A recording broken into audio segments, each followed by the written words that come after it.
Good morning. Today we are spending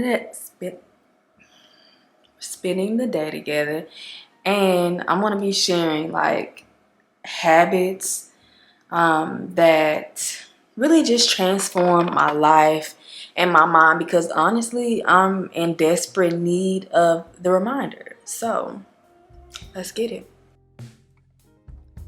Daily movement has been a part of my lifestyle for as long as I can remember now. Whether it's stretching, dancing, weightlifting, running, yoga, I'm gonna get some type of movement in on the daily. It has truly transformed my mind, my body, my soul. It's honestly the kickstarter of my morning routine, and I just don't feel like myself without doing a little movement. Psychologically speaking, movement significantly improves your mental health, and I am a walking testimony of this. I think the key here, though, is to find movement that you like. Find movement for your pace. I began to be really intuitive when it comes to my life in general, but especially with movement. If I don't feel like weightlifting that day, I won't weightlift. If I want to run or if I want to just simply stretch, I'll do that. I'll do whatever my body calls for. Because what I need today may be different than what I needed yesterday. And nobody knows my body better than she does. She's always looking for ways to speak to me if I'm willing to listen.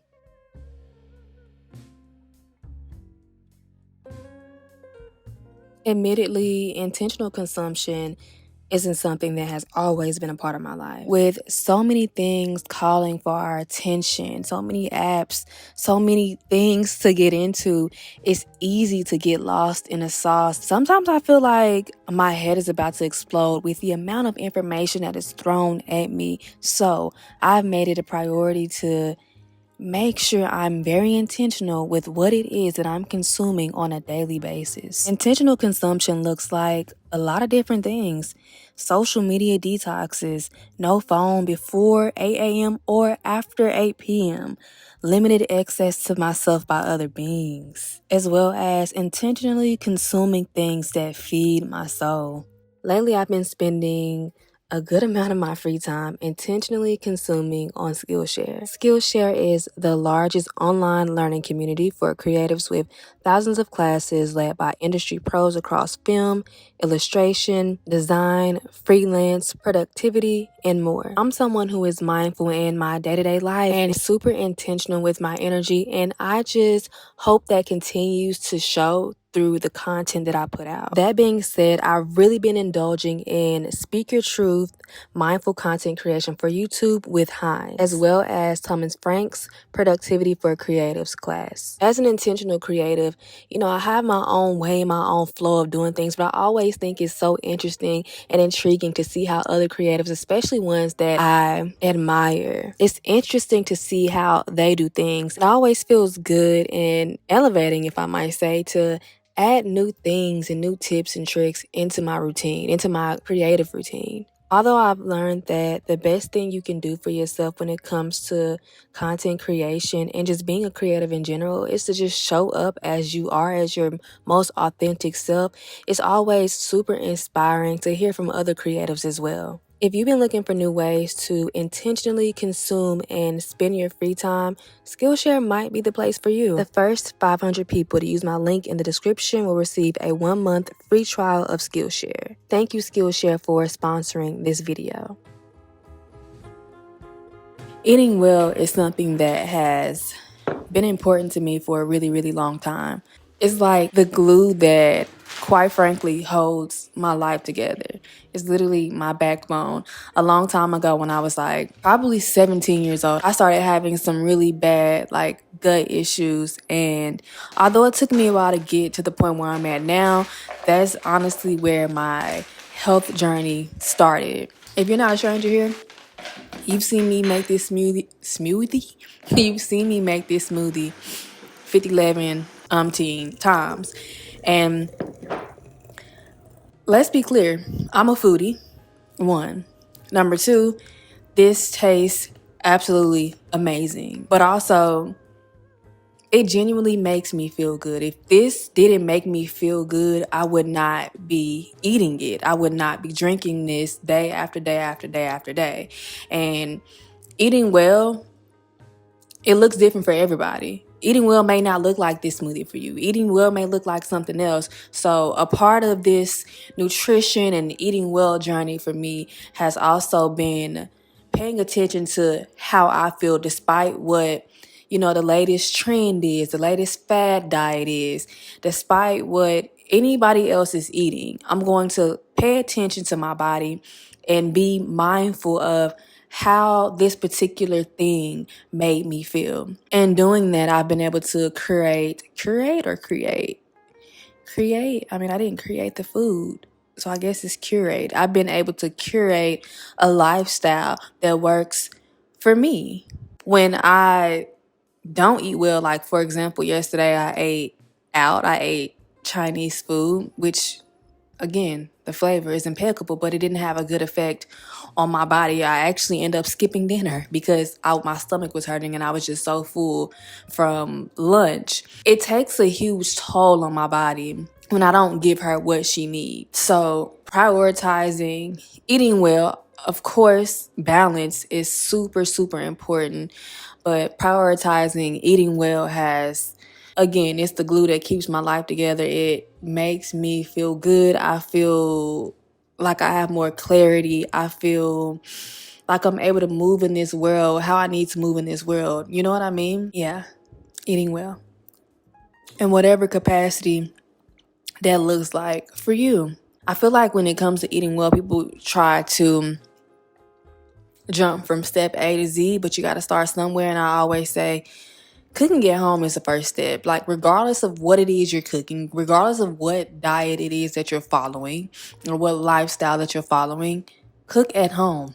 We've gotten so used to, spoiled with the ability to eat something quick, fast, and easy, regardless of how it makes us feel, regardless of the long-term effect it may have on our body. So, step uno is to cook at home. That's been a goal of mine lately, is to just cook at home. We got food at home. One thing about me is that I don't always want to leave the house, but I'm going to leave the house. Because I'm a homebody and also because I work from home, it's easy to just not leave the house and engage with the rest of society. I literally just had probably about, my eyes are running right now because of allergies. I'm an allergy babe. But I literally just had a 30-minute conversation with a man whom I don't know. He was telling me about hypnosis, and just kind of the work that he offers. It was just interesting conversations that I wouldn't have been able to engage in had I not left the house. I read somewhere that people live longer, happier, more fulfilling lives when they have a lot of connection with other human beings. When I first heard that, I was just like, wow, I'm not going to live long. I'm not going to live a fulfilling life because I don't have a lot of people in my life, because I am stingy with my energy. I'm intentional with my energy and I protect it at all costs. But as I read on, I learned that, these connections and these conversations don't have to be with your mom or best friend. Like, those count if those people serve you, but also with the barista, with the grocery store clerk, just with strangers. Those casual conversations mean so much. Everywhere I go, I talk to people. I talk to people here at this coffee shop slash bookstore. I talk to people at the grocery store. Everywhere I go, I'm in conversation with other human beings because I simply have the urge to connect, to have meaningful but also casual conversations with those that I bump into. Yeah, I can tell a difference in my energy and my being when I have left the house and when I haven't left the house. So I make it a priority to leave the house, get some sun, get a cute little cup of tea, and have conversations that I wouldn't have had I not left my bed that I love so much.